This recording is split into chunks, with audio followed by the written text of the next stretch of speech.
दोस्तों, कहा जाता है कि किसी व्यक्ति की उसके उम्र से पहले ही मौत हो गई हो, जैसे कि सुसाइड करके या फिर कार एक्सीडेंट या कोई भी एक्सीडेंट में उसकी उससे उम्र से पहले मौत हो गई हो, तो उसकी आत्मा हमारे दुनिया में ही फंस जाती है। जब तक उसकी असली मौत की तारीख नहीं आ जाती तब तक उसे मुक्ति नहीं मिलती है।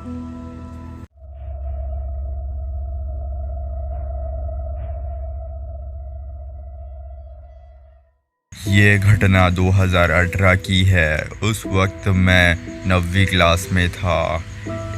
हमारे स्कूल में एक लड़के ने फांसी लगा ली थी जो कि हॉस्टल में रहता था। हमारे स्कूल में हॉस्टल भी था। फांसी क्यों लगाई थी इस बात का किसी को नहीं पता। कहा जाता है कि किसी लड़की के चक्कर में उसने फांसी लगा ली थी, इसलिए हमको 2-3 दिन की छुट्टी दी गई थी। तो हम लोग सब खुश थे, बच्चे लोग की छुट्टी मिल गई, अरे वाह। तो 2-3 दिन बाद फिर से हमारी स्कूल चालू हो गई और हम लोगों को बहुत ही दुख हुआ कि हमारी स्कूल चालू हो गई। लेकिन कुछ 10-15 दिन बाद हमें उस लड़के का रूम पता था, क्योंकि हम बचपन से ही वह स्कूल में पढ़ते थे। हमारे स्कूल का स्ट्रक्चर बिल्कुल अलग था, अजीब तरीके से बनाई गई थी हमारी स्कूल। कहा जाता है कि पहले हमारे स्कूल के नीचे कब्रिस्तान हुआ करता था। और ये मैं फेक नहीं रहा हूँ, ये घटना सच्ची है। आपको मेरी स्कूल की फ़ोटो अभी स्क्रीन पे दिखाई दे रही होगी, देखिए।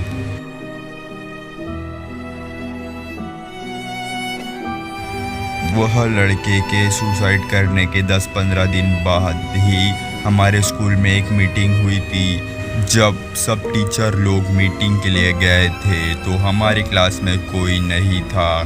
तो मैं और मेरे दोस्त लोग ऐसे ही वॉशरूम में जा रहे थे। तो वैसे ही हम जिस क्लास से होकर जा रहे थे उस क्लास के बाजू में ही एक खिड़की थी जिससे वो लड़के का रूम अटैच था। तो हमारे ग्रुप में से एक दोस्त था जिसका नाम था भूषण। वह बहुत ही शैतानी बच्चा था, मतलब बहुत मस्ती करता था। तो उसने खिड़की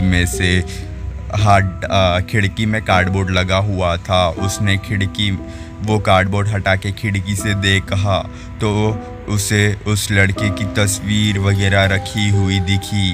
और उसका रूम बिल्कुल खाली था, सिर्फ उसकी फ़ोटोज़ रखी हुई थी।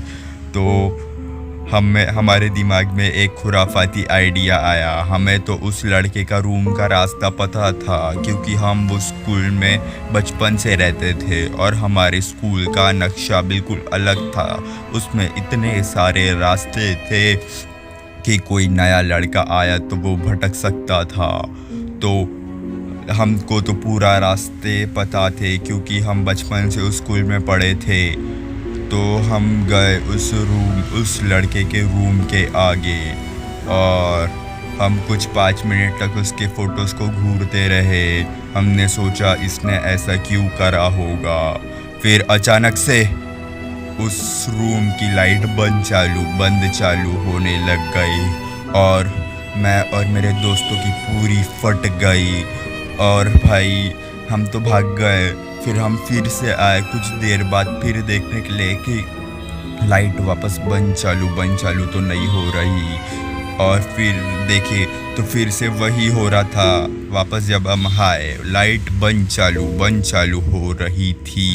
और हैरानी की बात तो यह थी कि उसके कमरे में एक भी टॉर्च या लाइट या बल्ब कुछ भी नहीं था, फिर भी लाइट बंद चालू हो रही थी।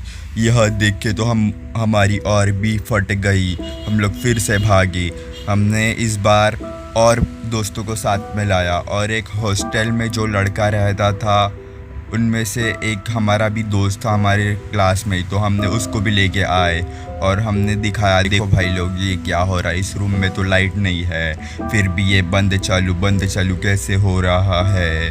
तो फिर हमें कुछ ऐसा पता चला जिसने होश उड़ा दिए हमारे। जो हमारा एक दोस्त था हॉस्टल का, उसने बताया कि हमारे स्कूल का स्ट्रक्चर बिल्कुल अलग है, इसलिए ऊपर छत पर खिड़की लगी हुई है जिससे रोशनी आ रही है उस लड़के के रूम में। और ऊपर साइड से कुछ हॉस्टल के दूसरे बच्चे लोग वो सीढ़ी के पास से गुजर रहे थे, इसलिए रिफ्लेक्शन के कारण वो उसकी रोशनी कम ज़्यादा हो रही थी। और हमें लगा कि लाइट बंद चालू हो रही थी, तो हमारा साफ कट गया था। तो हम सब लोग हंस रहे थे वहाँ। कहानी ख़त्म। और ये रियल लाइफ कहानी थी, मजाक नहीं। और ऐसे ही और डरावनी वीडियोस देखने के लिए हमारे चैनल को सब्सक्राइब कीजिएगा। जय हिंद।